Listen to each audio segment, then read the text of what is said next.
4 साल पहले पुराने चाइना में एक संत पैदा हुए। उनका नाम था लाओत्सु। लाओत्सु की गिनती अपने समय के सबसे समझदार और बुद्धिमान लोगों में की जाती थी। यहाँ तक कि चीन के सम्राट भी उनके पास सलाह लेने आया करते थे, क्योंकि लाओत्सु की बुद्धिमानी के सैकड़ों किस्से प्रसिद्ध थे और उनका बड़ा मान सम्मान भी था पूरे चाइना में। एक बार कुछ ऐसी ही घटना घटी। सम्राट के दरबार में एक व्यापारी आया जिसके पास 2 फूल थे। उसने सम्राट के सामने एक शर्त रखी कि अगर सम्राट पहचान ले कि इनमें से कौन सा फूल असली है और कौन सा नकली, तो वो ये दोनों फूल सम्राट को भेंट कर देगा और साथ ही अपनी संपत्ति का आधा हिस्सा भी राजकोष में जमा करवाएगा। लेकिन अगर सम्राट नहीं पहचान पाते तो फिर उतना ही धन सम्राट को अपनी शर्त मान ली। अब सम्राट के सामने 2 फूल लाए गए, जिनमें से एक असली था और दूसरा नकली।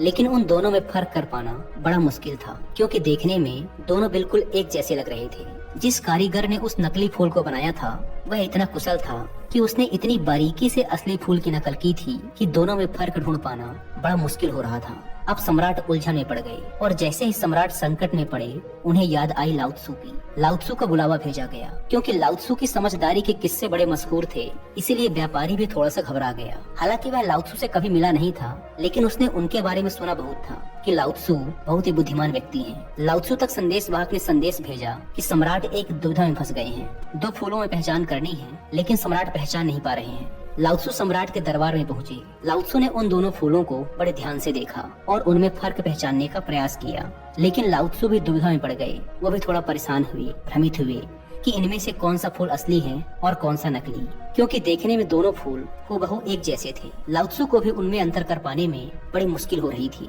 फिर लाओत्सु ने समय मांगा और वो टहलते हुए दरबार की खिड़की तक गए और उन्होंने उस खिड़की को खोल दिया।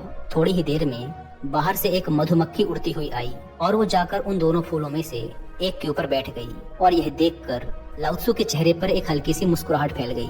सम्राट समझ गए कि लाओत्सु ने इस दुविधा का हल ढूंढ लिया है, असली फूल को पहचान लिया है। तभी लाओत्सु ने कहा कि बाएं हाथ की तरफ रखा हुआ जो फूल है वो असली है और दाहिने हाथ की तरफ रखा हुआ फूल नकली है। व्यापारी बड़ा हैरान हुआ, क्योंकि वह भी कभी कभी बीच बीच में यह भूल जाता था कि कौन सा फूल असली है और कौन सा नकली। उसे भी याद रखने में बड़ी परेशानी होती थी। उसने आश्चर्यचकित होकर लाओत्सु से पूछा कि आपने पहचाना कैसे?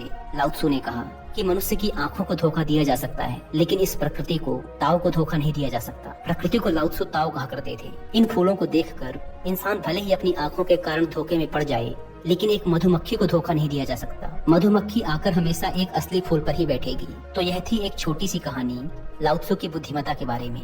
यह कहानी हमें सिखाती है कि अगर हम ध्यान दें तो हमारे आसपास ही बड़ी से बड़ी समस्याओं का समाधान छुपा होता है। आशा करता हूँ कि आपको यह कहानी पसंद आई होगी और आपके जीवन की दुविधाओं को हल करने में यह कहानी आपके काम आएगी। धन्यवाद।